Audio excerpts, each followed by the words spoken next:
کہ اس وقت Chinese people liberation army کی جو ایئر فورس ہے اور پاکستان ایئر فورس کی بڑی سخت ایکسرسائزز ہو رہی ہیں، ایئر ایکسرسائزز، وہ ہے بھراری ایئر فیلڈ، جو نیا ایئر فیلڈ بننا ہے ٹھٹا بدین اس علاقے میں، یعنی کہ انڈیا کے راجستھان بارڈر کے اپوزٹ سائڈ پاکستان میں.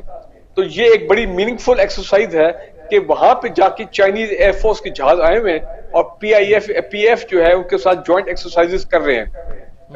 امپورٹنٹ چیز یہ کہنے کی ہے کہ اس میں کوئی شک نہیں کہ خبریں یہ بھی ہیں کہ راجستھان بارڈر اور ساؤتھ انڈیا میں جو انڈین ایئر فورس کے بیسز ہیں اور انڈین ٹروپس کی آرم فورسز کی ڈپلائمنٹ جو ہے وہ بھی تیز ہو رہی ہے. اور آپ نے نوٹ کیا ہوگا کہ پاکستان ایئر فورس کے جو جنگی جہاز ہیں وہ اپنے ان کی جو ایئر پٹرولز ہیں جس میں 24 آورز وہ ایئر میں رہتے ہیں کہ کسی کوئی ممکنہ کوئی سرپرائز اٹیک ہو جائے تو اس کا دفاع کیا جائے. اگر کوئی ایسا ہوتا ہے تو وہ بھی تیار ہے. کہنے کا مطلب میرا یہ ہے کہ پی ایف اور پاکستان آرمی اور آف کورس پاکستان نیوی بالکل ایک اسٹیٹ آف آپریشن ریڈینس میں ہے کہ اگر پرائم منسٹر مودی اور اجیت دوول اس قسم کی کوئی مہم جو کرنے کی کوشش کرتے ہیں فورس فلیگ آپریشن کے بعد سرجیکل اسٹرائک وغیرہ وغیرہ، تو پھر وہ ان کا ظاہری بات ہے منہ توڑ جواب دیں، اور میرا خیال اس کے لیے بالکل تیار ہیں. بغیر صاحب اور میر صاحب آپ کو معلوم ختم ہو رہا ہے بالکل، اور ہم بہت شکر گزار ہیں آپ کو دوبارہ اس مسئلے پہ رہیں گے، تفصیل سے بات کریں گے. آج ہم نے اپنی نئی ٹیکنالوجی کا امتحان آپ پر ہی دیا ہے، ماشاءاللہ بہت کامیاب رہا. بہت شکریہ آپ کا. جی ٹھیک ہے. کلوزنگ نہیں، بہت مزہ آیا مجھے، بہت مزہ آیا میر صاحب آپ کو دیکھ کے، بہت مزہ آیا. صحیح ہے. بہت بہت بہت بہت شکریہ سجاد میر صاحب، اور برگیڈی صاحب کا بھی بہت شکریہ. جی اس کے ساتھ ہی پروگرام کے وقت اپنے اختتام کو پہنچا. اپنے میزبان جواد باقر کو دیجیے گا اجازت. اللہ نے کے بعد